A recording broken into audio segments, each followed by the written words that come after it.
Rajasthan glass, brand name in glass works. Windshield glass polish सभी कारों के OEM विंडशील्ड ग्लास को बदलना और किसी भी अर्थ मूवर के सभी ग्लास का रिप्लेसमेंट कार्यों के विशेषज्ञ। उसी तरह सभी वाहनों के लिए हेडलाइट्स और टेल लाइट्स, सभी आकार के वाटरप्रूफ तिरपाल, प्रोफाइल टिन और नाली टिन उपलब्ध है।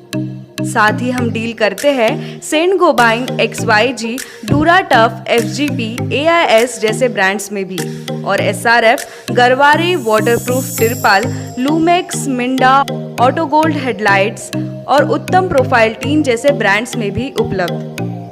तो याद रखिए, एक ही नाम, राजस्थान ग्लास, नागपुर रोड, चंद्रपुर। संपर्क करें रमेश जांगेड़ 7387744821, पूरनमल जांगेड़ 9689099957, राकेश जांगेड़ 9370156878, नितेश पटेल 8551004488। परीक्षण तैयारी सेवाओं में राष्ट्रीय अग्रणी आकाश बायजूस ने आज अपनी सबसे बड़ी लोकप्रिय और बहु प्रशिक्षित परीक्षा अंत्य आकाश नेशनल टैलेंट हंट एग्जाम 2023 के 14वें संस्करण का अनावरण किया। 100% तक छात्रवृत्ति और असाधारण नगद पुरस्कारों के साथ प्रमुख वार्षिक छात्रवृत्ति परीक्षा 7वीं से 12वीं कक्षा के छात्रों को उनकी पूरी क्षमता का एहसास कराने का मौका प्रदान करती है। एनते 2023 का लक्ष्य सफलता के लिए एक उल्लेखनीय प्रवेश द्वार बनाना है, जो युवाओं को इंजीनियरिंग या चिकित्सा में उज्जवल भविष्य की उनकी आकांक्षाओं के लिए उड़ान भरने के लिए प्रेरित करता है। एनते छात्रवृत्ति प्राप्तकर्ता आकाश में नामांकन कर सकते हैं और NET, JEE, राज्य CET, स्कूल बोर्ड परीक्षा, NTSC और ओलंपियाड जैसी प्रतिस्पर्धा छात्रवृत्ति सहित विभिन्न परीक्षाओं की तैयारी के लिए विशेषज्ञ मार्गदर्शन सलाह प्राप्त कर सकते हैं। एनते 1 घंटे की परीक्षा होगी, जिसमें कुल 90 अंक होंगे और इससे छात्रों के ग्रेड और स्ट्रीम आकांक्षाओं के आधार पर 40 बहुविकल्पीय प्रश्न शामिल होंगे। इसी तरह नीट के लिए लक्ष्य रखने वाले 11वीं 12वीं कक्षा के छात्रों के लिए प्रश्न भौतिकी, रसायन विज्ञान, वनस्पति विज्ञान और प्राणी शास्त्र को कवर करेंगे, जबकि इंजीनियरिंग के उम्मीदवारों के लिए वे भौतिकी, रसायन विज्ञान और गणित को कवर करेंगे। एनते 2023 के लिए नामांकन फॉर्म जमा करने की अंतिम तिथि ऑनलाइन परीक्षा शुरू होने से 3 दिन पहले और ऑफलाइन परीक्षा शुरू होने से 7 दिन पहले है। परीक्षा शुल्क ऑफलाइन मोड के लिए 100 रुपये और ऑनलाइन के लिए निःशुल्क है। एनते 2023 भारत के 26 राज्यों और केंद्र शासित प्रदेशों में ऑनलाइन और ऑफलाइन दोनों तारीखों में 7 से 15 अक्टूबर 2023 तक होगा। 100% तक की छात्रवृत्ति के अलावा शीर्ष स्कोरर को नगद पुरस्कार भी मिलेगा। ऑफलाइन का एग्ज़ाम का डेट्स हमारा 8 अक्टूबर एंड 15 अक्टूबर है, जो कि संडे को है। 2 शिफ्ट में है और बाकी 7 अक्टूबर से लेकर के 15 अक्टूबर तक ये कंप्लीट ऑनलाइन में भी रहने वाला है, साथ में पैरेलल में चलने वाला है, जिसमें कि बच्चा 1 आवर के ड्यूरेशन में कोई भी timing morning to evening select कर सकता है। घर पर ही बच्चा लिख सकता है ऑनलाइन मोड में। सर, एग्ज़ाम में जो उत्तीर्ण हो गए बच्चे, उनको कैसे स्कॉलरशिप मिलेगी और उसी के साथ एग्ज़ाम में कितने अंकों की एग्ज़ाम रहेगी, और उसी के साथ एक और सवाल है सर कि एग्ज़ाम देते समय बच्चों ने क्या केयर रखनी चाहिए, मतलब ध्यान क्या रखना चाहिए, उन्होंने गलतियाँ कौन सी नहीं करनी चाहिए। एग्ज़ाम हमारा 7th से लेकर के 12th तक के स्टूडेंट्स के लिए है। 1 आवर ड्यूरेशन का एग्ज़ाम है, जिसमें बच्चे को जो उसका सिलेबस है, जिस क्लास का बच्चा, लाइक 7th है या 8th है, जिस क्लास का बच्चा है तो वहाँ तक का ही सिलेबस उसमें आने वाला है। आगे जाके अगर कोई बच्चा मेडिकल या इंजीनियरिंग एस्पिरेंट्स है, लाइक 10th का है, तो उसका सिलेबस जो है physics, chemistry, biology, maths 10th के बच्चे के लिए एंड एप्टीट्यूड टेस्ट रहने वाला है। और अगर बच्चा 10th पास है, 11th या 12th का है, तो उसका स्ट्रीम ऑलरेडी डिसाइडेड है, तो उनके लिए फिर मेडिकल स्ट्रीम के लिए फिजिक्स, केमिस्ट्री, बायोलॉजी एंड इधर इंजीनियरिंग स्ट्रीम के लिए फिजिक्स, केमिस्ट्री एंड मैथमेटिक्स, ये सिलेबस रहने वाला है। स्टूडेंट के फ्यूचर के लिए क्या संदेश देना चाहोगे? बच्चे इस एग्ज़ाम्स के थ्रू सबसे पहले इनको 2 मेजर बेनिफिट्स हैं। एक तो स्कॉलरशिप का है, दूसरा जो बेनिफिट है एक ऑल इंडिया रैंकिंग उनको मिलने वाली है। यू कैन अज्यूम कि 29 लाख बच्चे अगर लास्ट ईयर अपीयर किए हैं तो इस बार इनरोल किए हैं, तो इस बार उससे ज़्यादा ही इनरोल होने वाले हैं। तो उन बच्चों में जैसे 16 लाख बच्चे अपीयर किए थे, तो उनमें कोई ना कोई एक रैंक बहुत मायना रखती है कि ऑल इंडिया लेवल पर मैं कहाँ पर स्टैंड कर रहा हूँ। तो बच्चे का फाइनली जो एग्ज़ाम उसको मेडिकल या इंजीनियरिंग या और कुछ देना है तो वो तो कुछ साल बाद है, बट आज उसको पता चल जाता है मैं ऑल इंडिया में कहाँ स्टैंड कर रहा हूँ, तो मुझे और कितनी मेहनत करनी है, कहाँ तक पहुँचना है। तो ये एक बहुत बड़ा इसका बेनिफिट है। तो बच्चे इसमें इनरोल करें, ज़्यादा से ज़्यादा इनरोल करें और इसका बेनिफिट लें। काही नाती बांधली जातात धाग्यांनी, काही नाती बनतात रंगांनी, पण जी नाती तयार होतात धागे आणि रंगांनी, आम्ही आहोत तुमच्या सोबत ती नाती अविस्मरणीय बनवण्यासाठी। श्री वरसिद्धी शॉपिंग मॉल तुमचे स्वागत करीत आहे। तुमच्या आयुष्यातील सर्वात सोनेरी नात्याचा सण साजरा करा आमच्या सोबत। या आमच्या वेडिंग कलेक्शन मधून निवडा, जिथे प्रत्येक मजल्यावर काहीतरी वेगळं तुमची वाट पाहत आहे। महिलांसाठी wedding saris, ethnic wear, lehenga आणि ladies wear, churidar, kurtis, western wear. पुरुषांसाठी सूटिंग, शर्टिंग, एथनिक वेअर आणि फॉर्मल वेअर, कॅज्युअल वेअर। बालकांसाठी वेडिंग ड्रेसेस, एथनिक वेअर आणि कॅज्युअल वेअर। तर या श्री वरसिद्धीचे कुटुंब तुमच्या कुटुंबाची वाट पाहत आहे। श्री वरसिद्धि शॉपिंग मॉल, आजाद गार्डन जवळ, कस्तूरबा रोड, चंद्रपुर। विपक्ष ने गठबंधन क्या किया कि मोदी शाह की नींद हराम हो गई, और अब उसी के चलते मोदी शाह ने अपनी रणनीति में बदलाव किया और फिर एनडीए को जिंदा करने की कोशिश की। लेकिन सर्वे एजेंसियों का जो सर्वे सामने आया है उसकी माने तो एनडीए पर इंडिया भारी पड़ रहा है। आइए समझते हैं किस तरीके से इंडिया एनडीए पर भारी पड़ रहा है। दरअसल लोकसभा चुनाव 2024 के लिए सभी पार्टियां पूरी तरीके से मुस्तैद हैं और इसलिए पार्टियां तैयारी भी शुरू कर चुकी हैं, और शुरुआत भी ऐसे हो रही है कि कुछ को नहीं। मोदी शाह एक तरफ तो दूसरी तरफ गठबंधन का शोर है, और इसकी शुरुआत विपक्ष ने पटना से की। फिर कर्नाटक में दूसरी बैठक में गठबंधन का नाम दिया गया इंडिया, और ठीक उसी दिन जिस दिन विपक्ष बैठक कर रहा था मोदी शाह एनडीए को जिंदा कर रहे थे, लेकिन विपक्ष की बैठक का शोर सबसे ज़्यादा सुनाई दिया, जिसका नतीजा ये हुआ कि विपक्ष के वार से सत्ता पक्ष घायल और लगातार हमले हो रहे हैं। लेकिन उससे भी बड़ी बात मोदी शाह के लिए यह है कि विपक्ष सत्ता पर भारी पड़ रहा है। खबरों की माने तो 18 जुलाई को बेंगलुरु से हुई विपक्षी दलों की दूसरी बैठक में महागठबंधन के लिए इंडिया नाम की घोषणा की गई।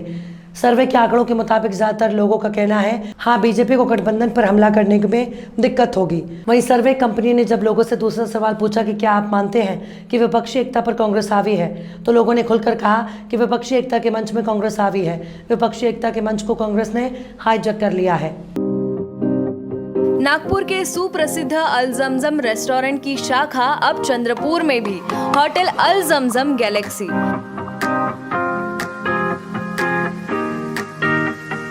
वेज, नॉनवेज और चाइनीज खाने के लिए आलीशान फैमिली रेस्टोरेंट, साथ ही अल जमजम सेलिब्रेशन लॉन, शादी, पार्टी, बर्थडे और किसी भी मीटिंग या समारोह के लिए सर्वोत्तम स्वाद और सेवा की गारंटी।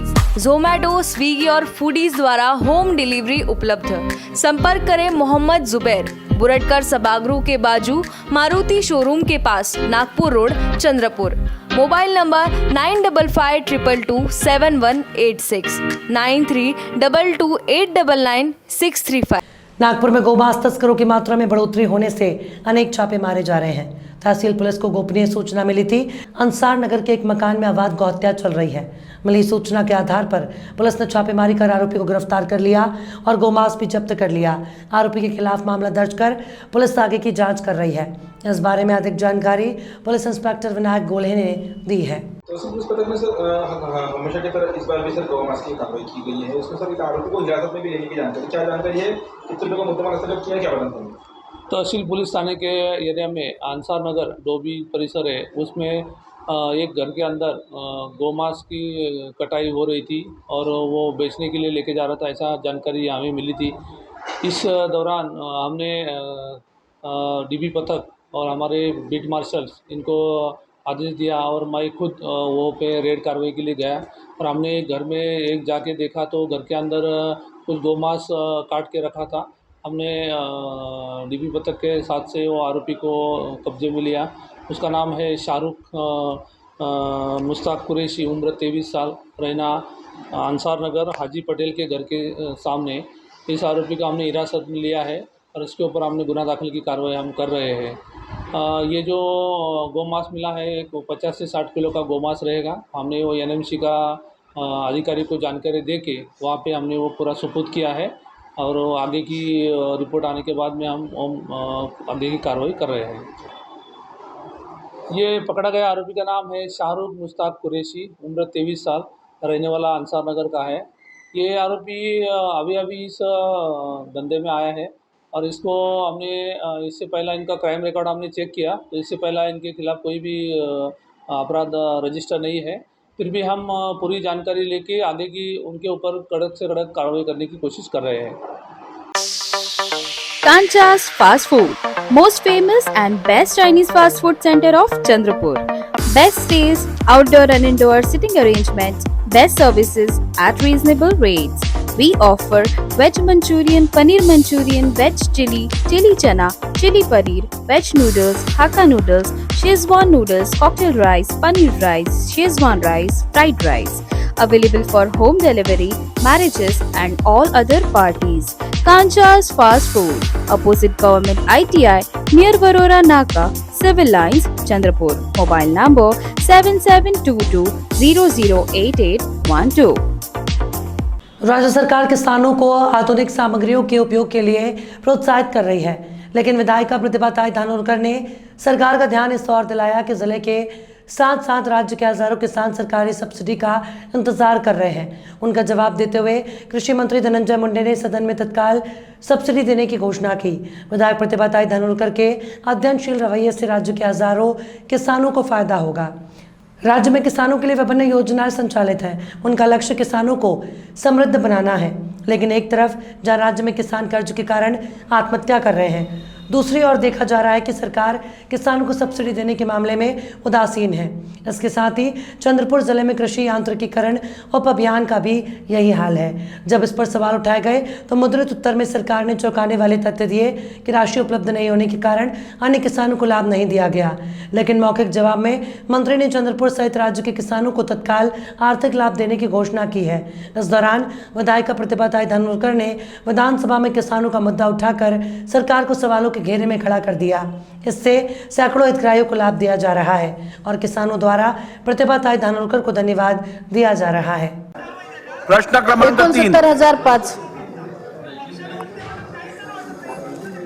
अध्यक्ष महाराज छापल्याप्रमाणे अध्यक्ष महाराज, राज्यात शेतकऱ्यांसाठी शासनाच्या माध्यमातून विविध योजना राबवल्या जातात आणि शेतकरी खऱ्या अर्थाने समृद्ध व्हावा हा शासनाचा मूळ उद्देश असतो। मात्र यात आपण पाहिलं की या बाबतीत शेतकऱ्यांच्या बाबतीत शेतकरी शासन उदासीन आहे हे मी म्हणत नाही, तर शासनाने दिलेल्या उत्तरात या ठिकाणी म्हटलेलं आहे।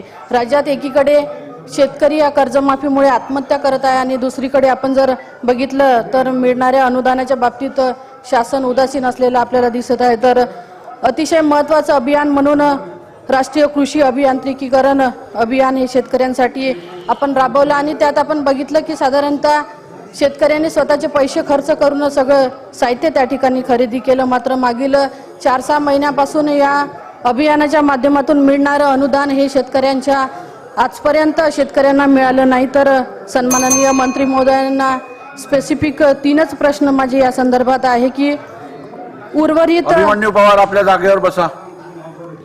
प्रलंबित असणारं शेतकऱ्यांच्या साहित्याचं अनुदान आपण कधीपर्यंत शेतकऱ्यांच्या खात्यात जमा करणार आणि यापुढे शेतकऱ्यांच्या साहित्यांना अनुदान वेळेवर मिळणार का? आणि तिसरा माझा स्पेसिफिक प्रश्न आहे की हंगाम सुरू होण्याआधी अनुदान विलंबात शासन म्हणून आपण त्याची जबाबदारी या ठिकाणी स्वीकारणार का? अध्यक्ष महाराज, जो स्पेसिफिक प्रश्न सन्माननीय सदस्यांनी या ठिकाणी विचारला आहे त्यामध्ये कृषी यांत्रिकीकरण उपअभियान, राज्य पुरस्कृत कृषी यांत्रिकीकरण कार्यक्रम आणि राष्ट्रीय कृषी विकास योजना अंतर्गत कृषी यांत्रिकीकरण प्रकल्प यामध्ये अध्यक्ष महाराज कृषी यांत्रिकीकरण उपअभियानामध्ये जवळजवळ 18,895 अर्ज प्राप्त झाले। राज्य पुरस्कृत यांत्रिकीकरण कार्यक्रमात 8,407 अर्ज प्राप्त झाले। राष्ट्रीय कृषी विकास योजना अंतर्गत कृषी यांत्रिकीकरण प्रकल्प याच्यामध्ये 1,836 अर्ज या ठिकाणी प्राप्त झाले। हे सर्व पूर्ण करण्यासाठी रुपये 209 कोटी लागणार आहेत।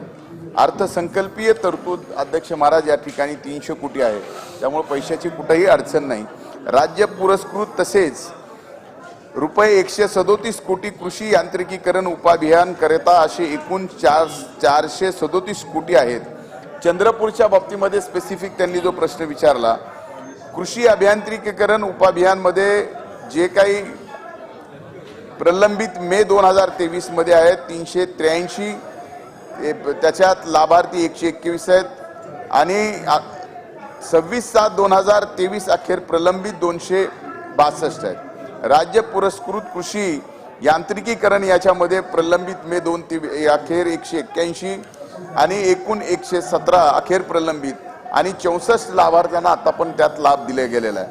राष्ट्रीय कृषी विकास योजनेअंतर्गत 99 प्रलंबित होते, त्यात अखेर प्रलंबित 61 आहेत आणि आतापर्यंत 38 जणांना लाभ दिलेला आहे आणि एकूण लाभार्थ्याची संख्या ही 223 आहे आणि अखेर प्रलंबित 440 आहे.